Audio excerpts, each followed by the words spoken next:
Hello friends, good morning. আমি সুস্মিতা। কেমন আছো সবাই? আশা করি ভালো আছো, আমিও ভালো আছি। আর আজকের ভিডিওটা এই যে সকাল থেকে নিয়ে স্টার্ট করছি। দেখো, প্রথমে সকালে উঠে বিছানাটা পরিষ্কার করে নিয়েছি, আর যা যা টুকিটাকি কাজ সারে থাকে আর কি, সেগুলো সব করে নিয়েছি। আর বাইরে আকাশের ওয়েদারটা দেখো, কয়েকদিন ধরে এরকম মেঘলা ওয়েদারই হয়ে আছে, আর কিছু ভালো লাগছে না, জামা কাপড় শুকনো হচ্ছে না।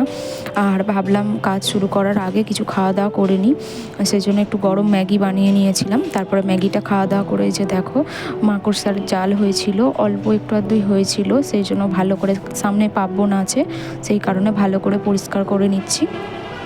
এসে দেখো, এই কোনাগুলোতেই বেশি থাকে, তারপর বাদবাকি জায়গায় অতটা বেশি থাকে না। আর মোটামুটি সপ্তাহে একদিন করে পরিষ্কার করি বলে সেই কারণে অতটা বেশিও থাকে না। আর এই যে দেখো, তারপরে এই যে ড্রেসিং টেবিলের এই নিচের তাকটা কেন জানি না প্রচণ্ড নোংরা হয়। মানে ওপরের 3টে তাক অতটা নোংরা হয় না, কিন্তু এই নিচের তাকটা কেন এত যে নোংরা হয় আমি বুঝতে পারি না। এই যে দেখো, এখানটা ভালো করে মুছে পরিষ্কার করে আবার জিনিসগুলো সব রেখে দেবো। এই যে দেখো, ওপরটা একটা ফুলদানি আছে, আর বাদবাকি এই যে কয়েকটা জিনিসই মাত্র আছে। আর আমি বাবার বাড়িতে তো সারাদিন থাকি, সেই কারণে ওখানেই বেশিরভাগ জিনিসপত্র আছে। আর এখানে দেখো, পুজো দিয়ে নিয়েছি, সব কাজ সেরে স্নান করে নিয়েছিলাম, স্নান করে দেখো ভালো করে পুজো দিয়ে নিয়েছি। আর এই যে দেখো, এই গাছটা কয়েকদিন আগে আমার বর কিনে এনেছিল। আর এই গাছের মানে গ্রো কেন হচ্ছে না আমি বুঝতে পারছি না। আর রোদে দেওয়া হচ্ছে না, গাছগুলোকে একটু বাইরে ছাদের মধ্যে রোদে দিতে হবে। আর এই গাছগুলো ইনডোর প্ল্যান্ট, তাও দেখছি খারাপ হয়ে যাচ্ছে গাছগুলো। তোমরা জানিও তো এই গাছগুলো কিভাবে আমি যত্ন নেব। আর দেখো, দুটো মাত্র মাছ ছিল এইটায়, কিন্তু এত নোংরা করছে দেখো, পুরো জলটা ঘোলা হয়ে গেছে। সেই জন্য ভাবলাম এদের জলটাও পাল্টে দিই। এই যে ধরে দুটোই ছিল, একটা প্রথমে তুলেছি, তারপরে আর একটা তুলে নিয়েছি, দিয়ে পরিষ্কার করে জল দিয়েছি।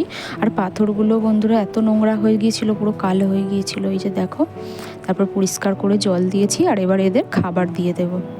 ওই যে দেখো, দুটো মাছ দেখা যাচ্ছে, ওই দুটোই মাত্র আছে, একটা কালো রঙের আর একটা সবুজ রঙের।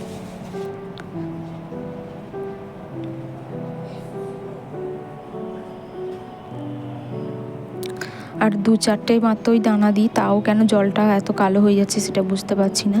আর তারপরে দেখো, রগটা মুছে নিচ্ছি, কারণ সকালে মোছা হয়নি, সেই কারণে সকালে শুধু ঝাড়ুই দিয়ে নিয়েছিলাম। আর বর ডিউটি যাবে, সেই জন্য তাড়াহুড়ো করে সব কাজ করে নিয়েছি। আর এই যে এখন ঘরটা মুছে নিচ্ছি।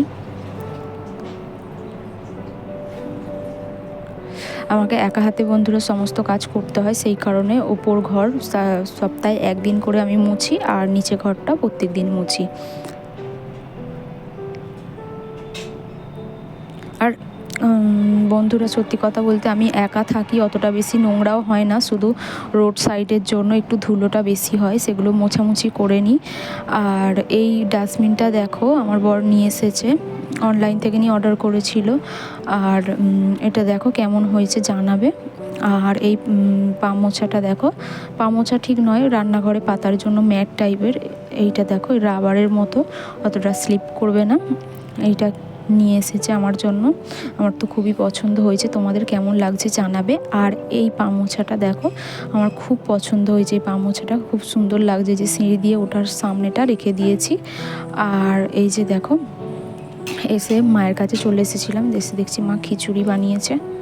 বেশি খেতে ভালো লাগছিল না, সেই কারণে একটু অল্পই বাটি করে নিয়ে খাচ্ছিলাম, কারণ একটু দেরি করেই খাবার খাবো। আর সেই কারণে ভাবলাম অল্প একটু খেয়ে নিই, তারপরে পরে আবার বেলার দিকে খাবো। আর তারপরে এটা দেখো, একেবারে বিকালবেলা, বিকাল বলতে ওই 3-3:30 মতো বাজে, মা বানিয়েছিল চা, আর তার সাথে চিড়ে ভাজা আর টোস্ট বিস্কুট। আর বাপি এনেছিল ফুচকা। দেখো, সন্ধ্যাবেলায় আমার তো খুবই ভালো লাগছে। আর দেখো, তারপরে মা একটু বানিয়েছিল আলুর কাবলি, আমার তো খুবই প্রিয়। আজকের ভিডিওটা কেমন লাগলো জানাবে, আমার চ্যানেলটা সাবস্ক্রাইব করবে, লাইক করবে, কমেন্ট করবে।